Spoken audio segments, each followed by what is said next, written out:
Hoje teremos pela manhã o painel de número 3, Inteligência e Investigação Ambiental.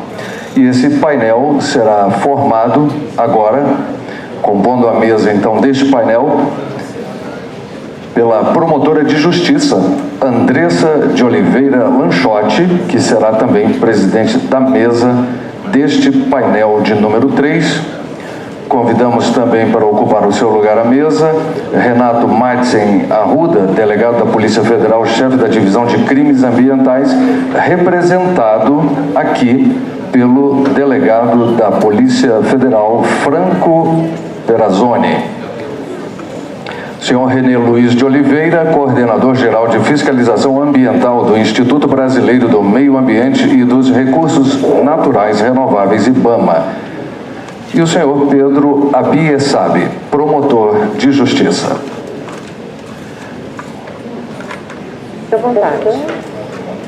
Com a palavra, a promotora de justiça, Andressa de Oliveira Lanchotti, presidente da mesa painel número 3. Senhoras e senhores, bom dia. Primeiramente, eu gostaria de dar as boas-vindas a todos. Gostaria de cumprimentar os senhores painelistas, gostaria de parabenizar o CNMP pela iniciativa da realização deste importante seminário e também agradecer à doutora Tarsila Gomes Brito pelo convite que me fez para presidir essa mesa. Antes de dar início ao nosso painel, que é sobre inteligência e investigação ambiental, eu peço licença aos senhores para fazer uma breve contextualização histórica da temática que vamos abordar nesse painel. Em 1981, foi editada a Lei de Política Nacional de Meio Ambiente, a Lei 6938. A Lei 6938 previu em seu artigo 14 uma ação de responsabilidade pelos danos civis e penais praticados contra o meio ambiente. Conferiu ao Ministério Público a legitimidade para a propositura dessas ações. Em relação à responsabilização civil, a Lei de Política Nacional do Meio Ambiente também previu que esta deveria ser objetiva, ou seja, não há necessidade de comprovação da culpa dos agentes, mas apenas da conduta e do nexo de causalidade entre essa conduta e os danos ambientais. Como exposto ontem magistralmente pelo ministro Herman Benjamin, a jurisprudência no campo do meio ambiente evoluiu muito, sobretudo sobre a batuta do Superior Tribunal de Justiça. Então, a conduta ela passou a ser vista como mera atividade, em razão dos riscos que essa atividade pode causar à vida de todos nós na Terra. Assim, posteriormente, em 85, com a Lei da Ação Civil Pública, os interesses a serem tutelados por essa responsabilidade civil, por essa ação de responsabilidade civil, foram ampliados e também os legitimados à propositura da ação civil pública. A Lei da Ação Civil Pública trouxe dois importantes instrumentos que são utilizados pelo Ministério Público. O termo de ajustamento de conduta, previsto no artigo 5º, parágrafo 6º, e o inquérito civil. Com a Constituição de 88, um novo paradigma jurídico, político, social e econômico foi previsto em relação ao meio ambiente, conferindo-se um capítulo inteiro para tratar desse tema. E o Ministério Público foi alçado à categoria de legitimado universal para a defesa do meio ambiente. Milhares de ações passaram a ser propostas, ações civis públicas, e milhares de termos de compromisso de ajustamento de conduta celebrado. Não obstante, todos sabemos que para ter efetividade essa tutela ambiental a cargo do Ministério Público, é necessário um arcabouço probatório, robusto, coeso, com provas técnicas muito bem embasadas e fundamentadas. E é esse o tema desse painel, né? É a investigação ambiental. Eu vou passar a palavra, como primeiro painelista, ao Dr. Franco Perazzoni. O Dr. Franco Perazzoni é delegado da Polícia Federal, mestre e doutorando em desenvolvimento sustentável, possui especializações em direito ambiental, ciências penais e gestão da investigação criminal. Dr. Franco é graduado em Direito, Administração, Gestão Ambiental e Comércio Exterior. É autor de 3 livros sobre crimes ambientais e diversos artigos. Atua na área de crimes ambientais desde 1998 e é delegado da Polícia Federal desde 2006. Então, com a palavra, Dr. Franco Perazzoni, por 30 minutos. Obrigada.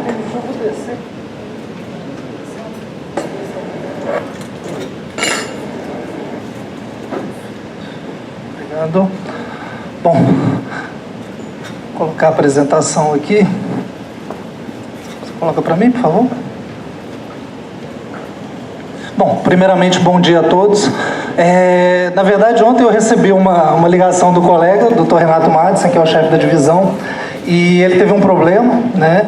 E ele me pediu se eu poderia vir, né, representá-lo e apresentar alguma coisa dos trabalhos que a gente vem realizando nesses últimos anos. Eu fiquei muito tranquilo, né? Eu já trabalho com crimes ambientais há bastante tempo, desde que eu tinha 19 anos de idade. Então, assim, eu comecei na Polícia Ambiental de Minas Gerais, depois eu fui para a Polícia Civil e já tenho aí 12 anos de Polícia Federal, sempre com crimes ambientais, eventualmente mexendo com outras coisas, mas sempre muito voltado para essa área, né? Aí quando falo às vezes das minhas formações e tal, eu só gosto de chamar atenção, assim, não é ego-marketing, nada, né? As minhas formações, gestão ambiental, comércio exterior, elas foram sendo feitas na necessidade do meu trabalho. À medida que eu ia vendo que eu, como formado em Direito, eu tinha uma série de dificuldades, eu falei, vou fazer gestão ambiental, porque eu quero entender um pouco de manejo florestal, de algumas coisas. Aí eu comecei a trabalhar com contrabando, aí eu vi a necessidade de aprender um pouco de comércio exterior, despacho aduaneiro, essas coisas. Então, assim, eu sou uma pessoa que gosta de estudar e, na verdade, eu vocaciono sempre esse estudo, direciono ele para essa temática do combate a crimes ambientais, tá? Vamos lá. Então, basicamente, quando a gente fala de crimes ambientais, né, a gente tem como principais ilícitos no Brasil o tráfico de animais silvestres, a biopirataria, a pesca predatória, extração florestal, exploração mineral e a poluição. É óbvio que a gente tem uma série de outros delitos, né, no meio disso tudo, mas eu acho que isso aqui abarca bem as principais temáticas que a gente pode ter dentro de crimes ambientais. Isso aqui é um mapa só da Amazônia brasileira, né? Não está em escala, mas é só para a gente ter uma ideia do que é a Amazônia, né? Na Amazônia cabem 17 países europeus, né? Minhas pós-graduações, elas foram todas na Europa e eu sempre faço questão de mostrar isso para eles, porque eles não têm muita noção, eles não têm noção às vezes que um parque indígena do Xingu, ele é do tamanho da Polônia. Então, assim, quando eles falam, mas vocês não conseguem combater o desmatamento, eu falo, doutor, eu quero te mostrar uma coisa, o território que eu estou tratando aqui, ele é igual à Polônia, só que sem as vias de acesso que vocês dispõem na Polônia, sem os recursos, vamos dizer, logísticos que vocês têm. A Amazônia, 80% da Amazônia são terras de estradas de chão, né? Você um deslocamento, principalmente quando você vai para o Amazonas lá em cima, você está falando em deslocamento por rio. Você ir de Manaus a Tabatinga, são 5 dias subindo o rio e 3 dias descendo. Então, a logística é complicada. Por vezes as pessoas falam, mas está tendo um desmatamento ali. Os nossos colegas do IBAMA sabem bem disso, né? A gente, não, por que não vai lá no local que teve desmatamento? Primeiro que quando a gente consegue detectar, já passou ali 40, 60 dias. Então, provavelmente, a gente não vai conseguir já pegar ninguém em flagrante. O segundo, toda essa dificuldade de logística, né, que existe nessa situação, né, elas tornam bastante difícil. Então, combater crime ambiental, eu falo, é extremamente complicado. Isso aqui é só para vocês terem uma ideia também, tá? Isso aqui são as áreas federais, vamos dizer assim, terras indígenas, unidades de conservação em 2000, tá? Vocês veem que tinha bastante já em 2000. E aqui em 2012, né? O tanto que, né, eu, como representante da Polícia Federal, isso aqui são tudo áreas sob a nossa circunscrição, sob a nossa responsabilidade, assim como do MPF, assim como do IBAMA, embora o IBAMA também ele faz de tudo, né? Apesar que depois da Lei Complementar 40, enfim, né, federalizou bastante coisa, mas eles acabam também atuando em áreas estaduais, etc. Isso aqui é um recorte do Pará, só para chamar um pouco a atenção de vocês. Em verde, unidade de conservação, em amarelo, terra indígena, em vermelho, polos madeireiros. Quanto mais escuro, em vermelhinho ali, mais se produz madeira. É interessante vermos que os principais polos madeireiros nessa região, o Dr. Pedro conhece bem essa região, né, estão todos incrustados, né, estão bem ali situados no entorno dessas áreas públicas, né. Infelizmente, no Brasil, o que é público não é de ninguém. Nós sabemos muito bem disso, né. A pessoa, muitas das vezes, ela pratica fraudes, faz um plano de manejo, faz um projeto para extrair madeira, mas ele vai extrair de áreas públicas, é muito mais cômodo, ele não vai ter problema com ninguém. Preferencialmente em unidade de conservação, porque ele não vai ter os indígenas ali que criam certos obstáculos. Mas, eventualmente, infelizmente, às vezes também conseguem cooptar lideranças indígenas em algumas áreas, né? Deixam, muitas das vezes, as comunidades indígenas relacionadas no prejuízo, porque são poucas as lideranças, né, que se capitalizam com isso, e, ao mesmo tempo, estão perdendo o patrimônio natural deles. Só para chamar atenção, né? Isso aqui também eu gosto de chamar atenção. Isso aqui é um mapinha que mostra o desmatamento na Amazônia antes de 98 e depois de 98 até 2006. Por que 98? Lei de Crimes Ambientais, 9.605. Se vocês verem, se desmatou mais em 98 a 2006 do que praticamente em todo outro período, ou pelo menos igual. Como é que é justificável que logo após a legislação que veio, que para dar um tratamento mais severo ao criminoso ambiental, nós passamos a ter mais desmatamento na Amazônia? A lei falhou? Eu vou mostrar algumas coisas ao longo da minha apresentação aqui para os senhores, que na verdade é o seguinte: a lei de crime ambiental é até boa, eu estava comentando com o Dr. Pedro, com o pessoal aqui, só que o que acontece? Muitas das vezes por problemas de interpretação, por uma série de outras questões relacionadas ao crime ambiental, a gente não percebe o crime ambiental ainda como um crime organizado. O crime ambiental, durante muito tempo a gente percebeu, né, o crime ambiental como traficante de animal, aquela pessoa que tem uma posse doméstica, aquela pessoa que cortou uma árvore, aquele garimpeiro, mas a gente não enxerga o crime ambiental como um crime efetivamente organizado. É óbvio que isso mudou de alguns anos para cá, tá? Eu ainda vivi muito isso, né? Eu, quando comecei a trabalhar na Polícia Federal, a Delegacia de Crimes Ambientais, ela não estava dentro da diretoria de crime organizado. Crime organizado era droga, crime organizado era contrabando, crime organizado era crime financeiro. Assalto a banco era crime organizado. Crimes ambientais estava numa outra diretoria. Nós não éramos considerados uma atividade de combate ao crime organizado. E assim, de certa forma, ao longo desses últimos anos, 12 anos, o trabalho de muita pessoa aguerrida, os órgãos parceiros, principalmente MPF, IBAMA, enfim, né, a gente conseguiu mudar um pouco essa cara. E aí vem, né, eu quero chamar a atenção justamente para a diferença entre o crime ambiental comum e o crime ambiental organizado, né? O que é crime organizado, né? Aí, Convenção de Palermo, enfim, Lei 12.850, eu não vou entrar muito nessas questões. Na verdade, eu gosto de usar uma classificação da própria Polícia Federal, que é baseada na classificação da FBI, né? Basicamente, é crime organizado para nós quando tem alto poder de destruição, né? Vocês veem o desmatamento e tal, quando tem corrupção de agentes públicos, né? E quando tem a possibilidade de fazer aquele capital proveniente da atividade ilícita parecer lícito. Não é a questão da lavagem, etc. Só que o crime ambiental tem mais uma característica.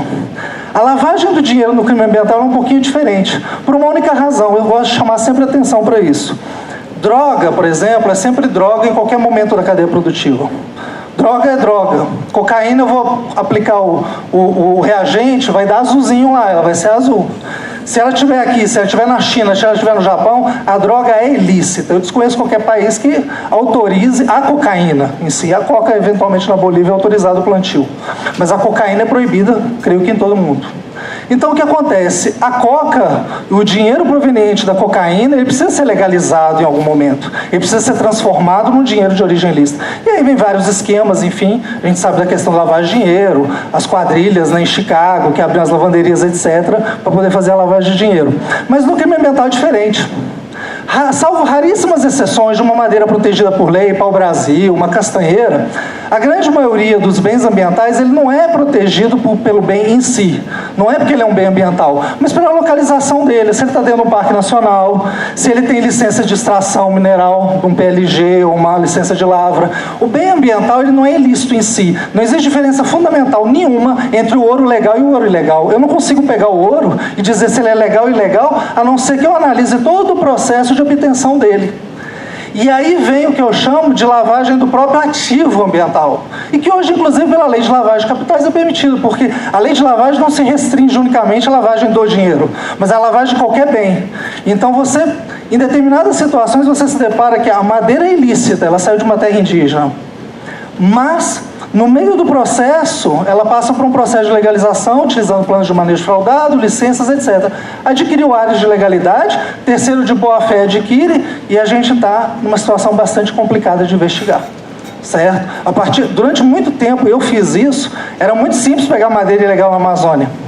A gente ia para a rodovia, parava o caminhão, pedia documento, ele não tinha, ou o documento que ele tinha era materialmente falso, ainda na época da TPF principalmente. Com o tempo as quadrilhas entenderam que, eu falo que o criminoso ele é darwiniano, é biologia aplicada. O mais apto sobrevive, o menos apto perece. Muitas das vezes a gente está tirando um que tem um modus operandi, os outros que permaneceram, eles olham e falam, não vou fazer mais assim. Assim eu vou ser preso. E ele evolui. E como uma atividade altamente lucrativa, e o criminoso ambiental não é visto como um criminoso violento, você começa a ver a seguinte situação. Quantos criminosos ambientais de grande potencial passaram por operações e por prisões, etc., e eles voltam ao convívio da sociedade e voltam a delinquir? São cidadãos modelo, eles geram emprego, eles movimentam a economia local. A gente vai pegar a cidade no interior do Mato Grosso, que 80% da economia é madeira. Se você fecha 5, 6 maiores madeireiras da cidade, acabou. Você quebrou a economia. Então tem um aspecto social muito importante também. Eu sempre brinco, você pegou uma pessoa com 1 quilo de pasta base de cocaína, ele está condenado em 5, 6 meses. E às vezes eu me surpreendo com as situações. Eu já prendi mulher grávida de 7 meses, eu prendi ela. Ela teve o filho na cadeia, permaneceu presa por mais 4 ou 5 anos. Eu pego uma pessoa que desmatou metade de uma terra indígena, como eu mostro aqui, que se capitalizou, lavou dinheiro no exterior, ele recebe a chave da cidade, recebe uma medalha do mérito legislativo, etc. e tal, porque ele é um cidadão modelo. Tá? Enfim, só para a gente chamar um pouco a atenção. E é um negócio bastante lucrativo, né? Pegando animais aqui, por exemplo, só para a gente voltar às raízes do crime ambiental, vamos dizer assim, porque quando a gente fala em crime ambiental, a gente está sempre pensando em principalmente fauna. Você tem um mico-leão, pode ser $25 mil, a gente pode ter uma arara azul de lia que chega a 100, $150 mil.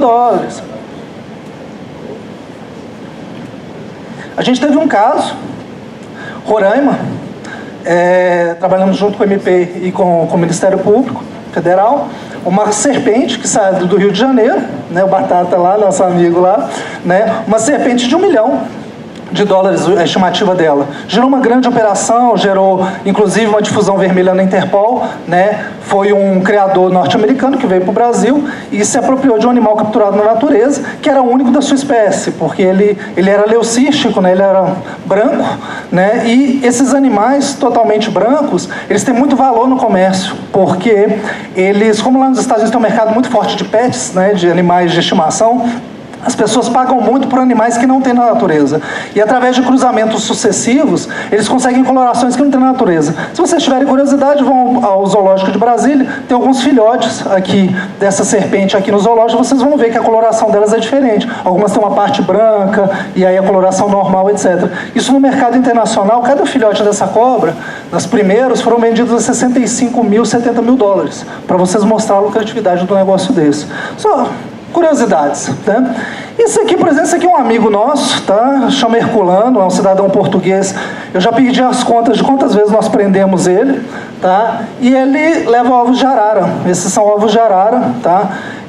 Só aqui no Brasil, acho que ele já foi preso umas 4, 5 vezes. Portugal, pelo menos mais umas 4 ou 5, tá? Infelizmente, muitas das vezes, né, lavrado TC, né? E 6 meses a 1 ano, ele é liberado em seguida e ele retorna, tá? Eu já tive a oportunidade de fazer um flagrante dele, mas infelizmente, né, e por uma série de questões, pela prática reiterada, pela alta lucratividade, pelo contrabando em si, 334, uma série de questões, mas infelizmente não foi adiante. Isso aí também é uma questão que tudo que envolve direito ambiental, principalmente direito penal ambiental, é muito complexo, né? Muitas das vezes o processo em si é muito frio, você não vê uma realidade dessa de uma pessoa que realmente já traficou aí não sei quantos milhares de ovos de arara para o exterior. Isso aqui são aranhas, ovos de aranha também, né? Mais a parte de pesquisa, etc. Mas também, isso aqui foi o Orloff, né? Foi um pesquisador alemão que a gente pegou, prendeu em flagrante. Foi o primeiro caso de biopirataria no Brasil, entre aspas. Isso ainda foi nos idos de 2000. Aqui, a realidade, IBAMA se depara com isso todos os dias, nós eventualmente também, né, pelo correio, né, principalmente répteis, né, são transportados pelo correio. Né, são animais que têm um metabolismo muito baixo, têm uma capacidade de sobrevivência muito grande, né, então você coloca ele numa caixa pelo correio e manda. Hoje os correios estão bem equipados e conseguem identificar bastante coisa, né, mas eu sempre brinco, até alguns anos atrás, você com 50, 100 gramas de droga, talvez você não passasse, mas com uma tartaruga às vezes você passava no raio-x de um aeroporto.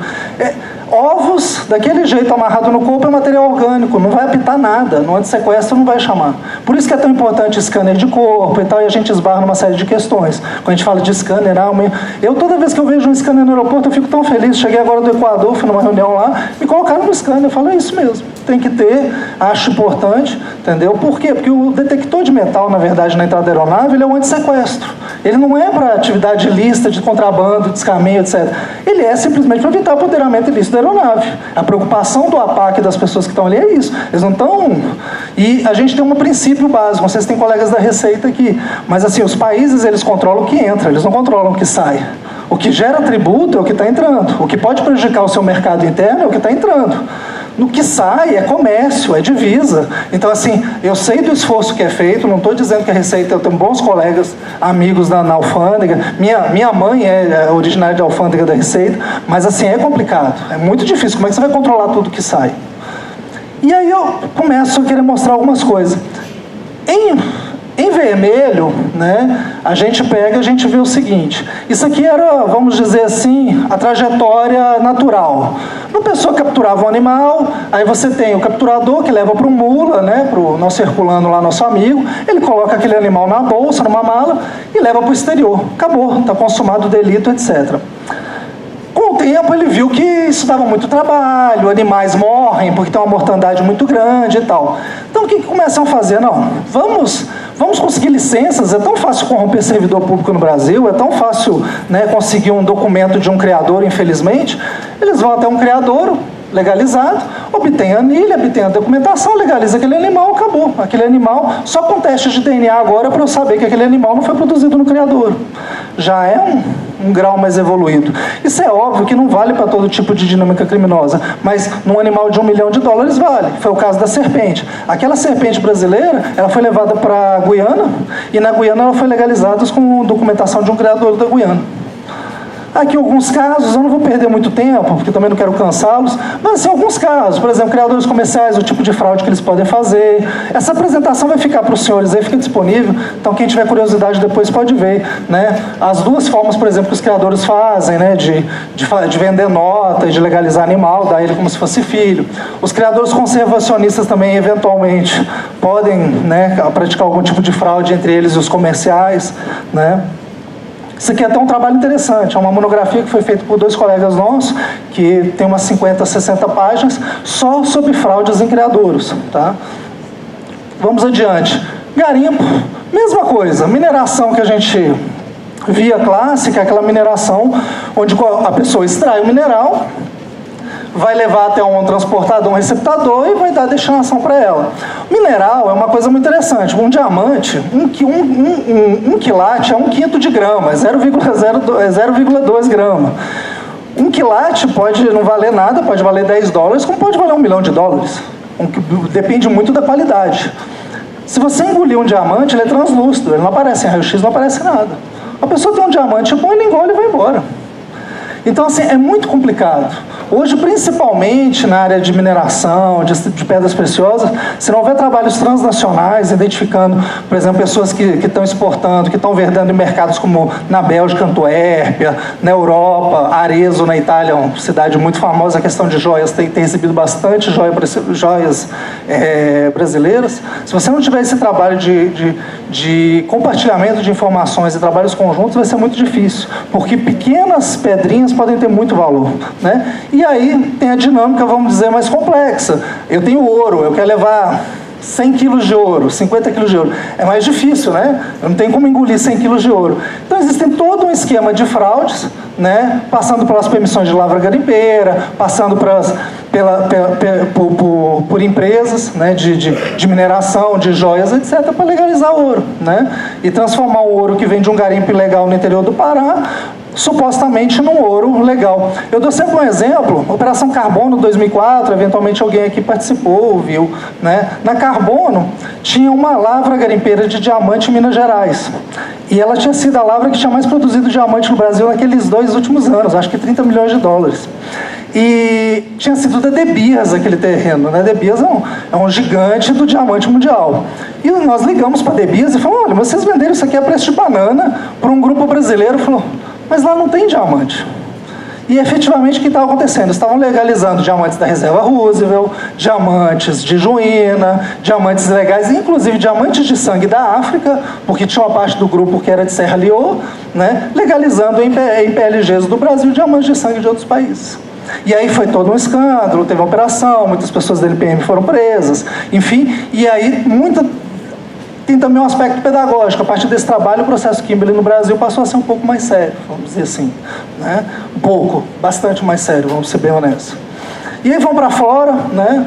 Originalmente, aquilo que eu falei, a gente ia lá, parava o caminhão, era essa TPF aqui, né? Era um documento em papel moeda. Só que é o seguinte, uma coisa é você falsificar uma cédula de R$100, que você vai gastar 500, 200 reais para ter uma falsificação de boa qualidade com os elementos de segurança. Outra coisa é um documento daquele ali que escuda um caminhão de madeira, que pode valer 100, 200 mil reais.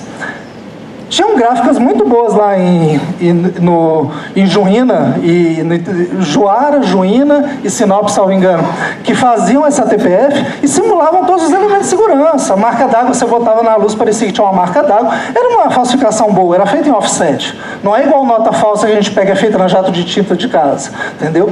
Então, assim, a gente chegou a um ponto que tinha muito disso. E, além disso, tinha os calçamentos, porque são várias vias. A via que seguia com o transporte tinha uma quantidade, e a via que ia para a prestação de contas para o IBAMA era outra. Enfim, era um caos, né? Funcionava como uma contabilidade de uma empresa, né? Porque era tudo manual e com muita possibilidade de fraude. Razão disso, deu evoluída, sistema DOF, creio que a maioria conhece, né? O Cisflora primeiro, saiu primeiro o Cisflora Mato Grosso, Rondônia e Pará, e o DOF logo na sequência, mas basicamente a mesma ideia, um funcionamento como contas bancárias, né? Eu tenho um plano de manejo florestal, eu tenho uma área de extração, eu consigo autorização, eu gero crédito na minha conta, cada vez que eu vou emitindo crédito, eu vou batendo crédito.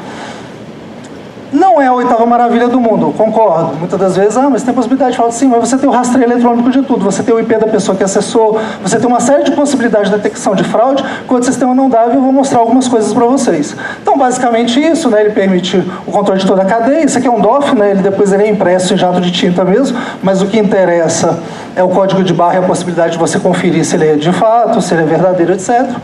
Né? E aí o que acontece? Aí é o que eu falo.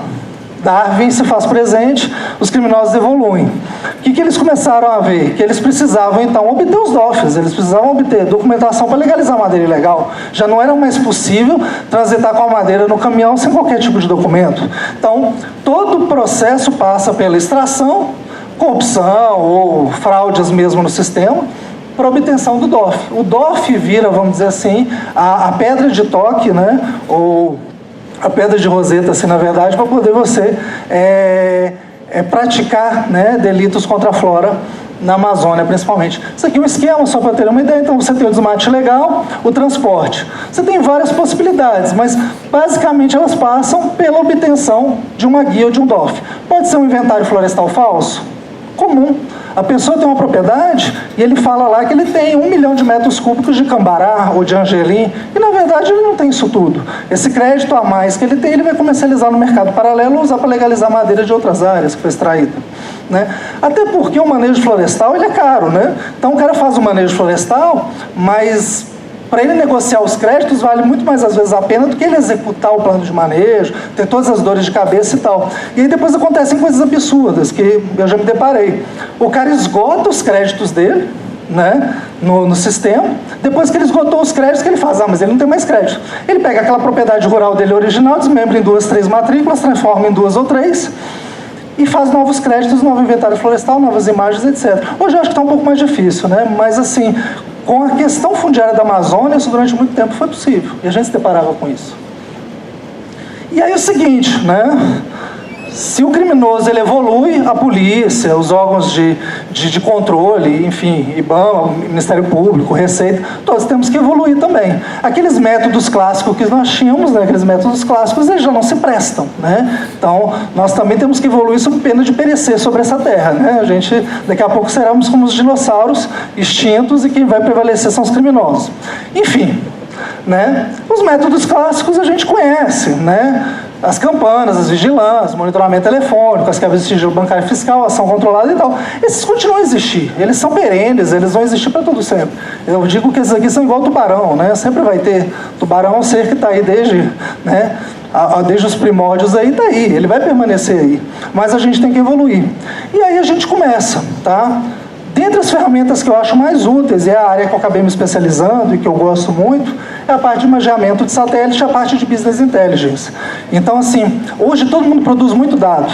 O IBAMA, meu Deus, produz uma quantidade de dados, é DOF, é Sinaflor, é autos de infração e tal. Você ter acesso a essa base de dados, você estabelecer critérios e você começar a poder investigar a partir disso, ao invés de ser uma investigação reativa, você efetivamente praticar uma investigação que ela é proativa, ela busca identificar onde que está o problema e dar uma resposta. Eu sempre brinco o seguinte, é Pareto, né? 20% das causas, né? 20% daquilo que a gente faz vai resolver 80% dos nossos problemas. É assim, né? E no crime ambiental não é distinto. Se você pegar os top desmatadores da Amazônia, eles vão responder por uma quantidade tão absurda de desmatamento que se você conseguir simplesmente resolver esse problema, você já vai estar dando uma boa resposta. Se você enfrentar os top 10, 20 maiores mineradores ilegais, extrações ilegais, etc., você também vai estar dando uma resposta muito mais eficiente do que ficar no varejo, porque você vai nos gargalos, né? E através de trabalhos com imagem de satélite e BI, a gente consegue chegar a alguma coisa. Eu vou mostrar aqui uns 2 casos, só para vocês terem alguma ideia, tá? Só para vocês terem ideia o que é essa coisa de geointeligência e tal, né? Você tem a imagem de satélite, você interpreta ela, né, olhando para ela, enfim, e você tem outros dados, que são os dados colaterais, que são os dados que vêm do órgão ambiental, é os dados que meus agentes foram a campo e levantaram, o pessoal do IBAMA passou e tal. Quando você junta todas essas informações, imagem, interpretação da imagem, mais dados paralelos, você está trabalhando com geointeligência, você está começando a entender. Isso aqui é muito bom, porque eu brinco o seguinte, isso aqui é a máquina do tempo. Às vezes um fato que aconteceu 10, 15 anos atrás, você não tem como voltar no tempo, né? Se você tiver imagens da área, você consegue ver. Então, uma exploração florestal que foi supostamente feita 10 anos atrás, você consegue ver. Eu vou dar um caso concreto, aconteceu no Pará. Aconteceu uma situação X de que diziam que uma determinada comunidade indígena estava lá onde iam construir hidroelétrica. E aí começam as divergências. Uma parte começa a falar que não, que os índios entraram agora, porque querem atrapalhar o projeto do PAC. E tem gente que fala, não, eles estão lá, historicamente, sempre estiveram lá. Aí começam, né? A gente é chamado, o Ministério chama a gente, Ministério Público, todo mundo quer realmente dar uma resposta. Ah, vamos mandar agentes lá para fazer uma investigação, levantar informantes e tal. Mas, gente, é um lugar difícil de acesso e complicado. Vocês têm R$4.000? Eu falei desse jeito. Aí me olharam com aquela cara, né, de que não estão entendendo nada. Foi com R$4.000 eu consigo comprar algumas imagens de satélite. Desde a época, eles estão alegando o quê?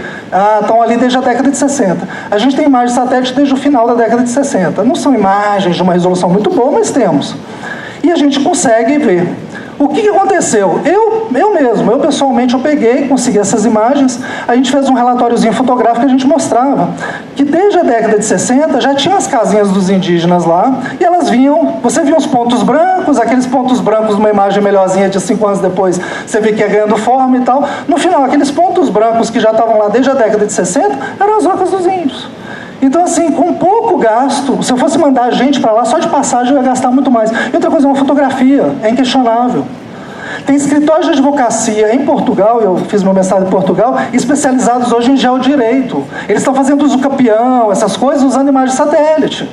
Então, assim, eu não estou inventando nada, eu estou pegando aquilo que já estão usando e estou aplicando para a nossa realidade. Certo? Aí trazendo isso para um caso de mineração ilegal, tá? Ali vocês veem, né? Ali uma lavra e aqui vocês veem os degraus, né? Acho que dá para ver, se vê que foi feita uma exploração de cá para cá. Beleza, explorou. Qual que é a primeira pergunta do quesito para o perito? Né? É legal ou ilegal, né? Essa lavra é legal, porque houve lavra, beleza. Mas qual é o problema agora? Saber se a lavra é legal ou ilegal. Como é que eu vou saber se a lavra é legal? Aí vem os dados paralelos. Eu tenho a poligonal da área, eu tenho as datas e os dados do processo. Isso aqui está tudo disponível na internet, gente. Isso aqui é gratuito. Isso aqui, você entra no site do NPM, você baixa isso aqui. Isso aqui é Google Earth e isso aqui é dado do NPM. Você cruza essas informações, olha que maravilha. Eu sei que teve a desistência do processo em 2007. E essa exploração e essa imagem em 2012. Ou seja, foi explorado em data posterior da existência do processo. E tem mais. Olha aqui do lado de fora, aqui, tem uma exploração fora da poligonal. Acabou. Vamos transformar isso aqui num laudo pericial, vamos indiciar, vamos fazer o nosso trabalho.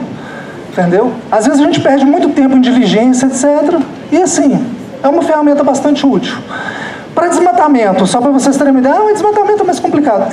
Eu sei, eu estou sofrendo isso na pele, são 10 anos que eu trabalho com a questão de desmatamento e imagem, então eu sei bem. Né? Já tentei de tudo, mas tem critérios e é possível sim. Então, por exemplo, aqui em A, B, C e D, você vê diferentes estágios. Né? É óbvio que para vocês aqui é um pouco complicado, está um pouco longe, mas assim, eu afirmo categoricamente, com uma imagem de razoável resolução, eu consigo dizer se aquela área de floresta está um corte raso, se é uma degradação progressiva, se é uma perda, se é uma extração. Trazendo para uma linguagem de fraude de manejo, mas assim, ó, lá em cima, ó, rugoso, verde, bonitão, floresta intacta. Ali você já vê umas costelinhas aparecendo, ali você já tem algum corte seletivo. Aquilo ali é compatível com o plano de manejo, aquilo ali pode ser uma atividade legal, mas se o cara não tiver projeto, está ilícito. Aqui já tem uma sobreexploração, você já vê que começou o solo a ficar exposto, e aqui é totalmente exposto. Então assim, tá. Isso aqui é imagem gratuita, isso aqui é Landsat, é Ciber, isso aqui é coisa que vocês entram no site do INPE e vocês vão baixar. Tá? Eu sei que o Ministério Público tem pessoal que trabalha com gel, o IBAMA tem um pessoal muito capacitado, fazem até radar, né? Fazem um SAR lá, o pessoal extremamente, já deram treinamento para nós e até agradeço de público, porque muito do que a gente faz hoje na PF veio através do IBAMA. Né? E aí vamos fazer um caso aqui só para a gente avançar e já dar encerramento, que eu também não, né, tenho que atentar meu tempo aqui. Isso aqui é Roraima, tá? É um caso, né, próximo a essas áreas públicas lá, mas o que interessa é o seguinte. Primeiro a gente fez o BI, peguei todos os dados do DOF e cruzei. O que eu encontrei? Veículo incompatível com carga incompatível. Olha a quantidade vermelha lá. Ó. Veículo incompatível que eu digo é o seguinte, é uma placa de motocicleta transportando madeira. Ou um volume de 50 metros cúbicos para um caminhão que a gente sabe que não pode carregar mais do que 20. Então, assim, quando você começa, primeiro nessa triagem de BI, você pega os dados do DOF, uma série de critérios, você começa a triar, você já começa a ter potenciais alvos. Então, você tem transporte, valores incompatíveis. Pessoas julgando um valor muito abaixo do mercado. O valor de tabela é R$600 o metro cúbico. O cara está colocando R$10, R$20 o metro cúbico. Tem alguma coisa errada, ninguém trabalha de graça. Então, a gente tem outros critérios desde questão de IP, do cara que acessou o sistema, e aí é o mesmo IP que está dando recebido e está enviando a madeira, enfim. Tem vários critérios, alguns deles a gente não pode efetivamente aqui, né? Fica para um outro momento, mas assim, com base nisso a gente já começa a triar. Vamos para a parte de imagem? Aquilo ali era uma propriedade que já tinha vendido quase todos os créditos. Ela aqui, ó, sem nenhum desmatamento na época. O IBAMA foi lá e multou. Porque ela teria feito fraude com os créditos, teria vendido toda a madeira sem ter desmatamento.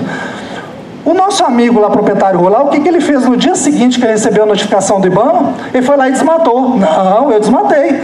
Ele vem no momento posterior à notificação, à autuação do IBAMA e vem e desmata tudo. Se eu não tivesse as imagens de satélite para demonstrar, não, ó, essa aqui é a situação até a autuação do IBAMA, essa aqui é a situação há 2 meses depois da autuação do IBAMA. E ele não satisfeito em desmatar dentro da poligonal dele, que é o azulzinho, ele ainda desmatou fora. Isso aqui é APP, isso aqui é rio. O cara pegou a área de APP dentro da propriedade dele. Então, além dele fraudar todo, isso aqui está documentado para a posteridade. Isso aqui as gerações futuras vão ver isso aqui, não tem discussão. Tá? Só para encerrar, eu peguei aqui, só para vocês aqui, eu peguei um trabalho que eu estou fazendo, Amazonas, não sei se tem alguém do Amazonas. Eu peguei o Amazonas e fiz algumas análises de BI assim a esmo, de ontem para hoje, só para vocês, né? Então, por exemplo, número de transações recebidas dentro da validade, ó, 84% tá, mas você tem 15% inválido. validade de IP, mesmo IP, mesmo computador, está comprando e vendendo a madeira. Isso é um indício de que está sendo movimentado virtualmente o crédito só para legalizar a madeira, que não está tendo transporte. É muito comum, por exemplo, a pessoa vender e 30 segundos, 20 segundos depois, ou milésimos de segundo depois, já receber a madeira. A madeira percorreu 400 quilômetros em uma fração de segundo. Então, são critérios. Olha a quantidade, válido e inválido 30%. E aí a gente começa a fazer outras coisas. Eu peguei os dados das propriedades rurais lá e eu cruzei com áreas públicas federais. Deu 20% dos manejos florestais no sul da Amazônia estão dentro de área pública federal. Aí eu fiz um mapa para vocês verem, tá bom? Lá, tudo que está em vermelhinho são planos de manejo no sul do Amazonas e que supostamente... Eu sei que essas unidades de conservação no sul aqui tem uma discussão ainda fundiária, parece que não está, mas foram criadas. E mesmo que não fosse unidade de conservação, aqui embaixo tem terras arrecadadas da União. Então, de qualquer forma, está dentro de área da União. Tá? Senhores, para concluir, né, algumas questões. Então, assim, o que eu acho importante, tá? O que eu quis mostrar aqui vamos dizer, panorâmica bem rápida aqui, eu peço desculpa, mas assim, o mais importante existem meios, né? E hoje o que acontece? A gente se vê assoberbado por uma grande quantidade, né, de práticas ilícitas. A verdade é o seguinte: se eu for correr atrás de todo desmatador, se eu for correr atrás de toda pessoa que pratica um garimpo ilegal, eu não vou dar conta. Os nossos recursos são limitados. Esse tipo de ferramenta te permite você ter uma melhor seletividade, eu não digo nem seletividade, você ter uma melhor gestão do seu trabalho e você focar efetivamente naquilo que vai dar mais resultado. É óbvio que todos nós ansiamos e desejamos por um Estado que seja capaz de dar uma resposta a todo fenômeno criminal. Mas é óbvio que se eu tenho fenômenos criminais mais graves e outros de menor repercussão puramente local, a gente tem que focar. A gente desenvolveu um projeto, inclusive junto com o IBAMA, fomos premiados agora pela JUF, nesse último prêmio de boas práticas da JUF, que é o Prometeus. Ele é um projeto justamente baseado em BI e imagem, tá? Fraudes em manejos florestais e fraude de DOF. E está rodando em Rondônia, salvo engano, e Pará. Tá? E ele demonstra que é possível, sim, se dar uma resposta eficiente ao fenômeno criminal, crime organizado ambiental, de forma inteligente, né, com poucos recursos ou com recursos limitados que todos nós temos, mas ao mesmo tempo fazendo algo, né, que possa dar um resultado maior a médio e longo prazo. Eu mostrei aqui um caso aqui de uma operação, né, aquela anterior, aquela operação em Roraima, para vocês terem uma ideia. Roraima naquele ano, isso acho que foi em 2012, tinha sido o estado que tinha mais desmatado, proporcionalmente. E foi basicamente por aqueles grupos que não era, tinha uma fraude fundiária, era uma coisa bem mais complexa, a Operação Terra Nulhos. Mas depois desse trabalho da identificação, desarticulação do grupo criminoso, o desmatamento em Roraima, no ano seguinte, nos 2, 3 anos seguintes, caiu a quase patamares anteriores. Então, assim, com uma ação incisiva, identificação do gargalo principal e uma atuação em cerca de 30, 40 propriedades rurais, você conseguir dar um resultado, ao invés de, eventualmente, fechar todas as madeireiras, ter que trabalhar com todos os planos de manejo, etc. Então, assim, focando em resultados, vamos dizer assim. Tá bom? Agradeço, peço desculpa, eu acho que me estendi um pouco. Obrigado, viu?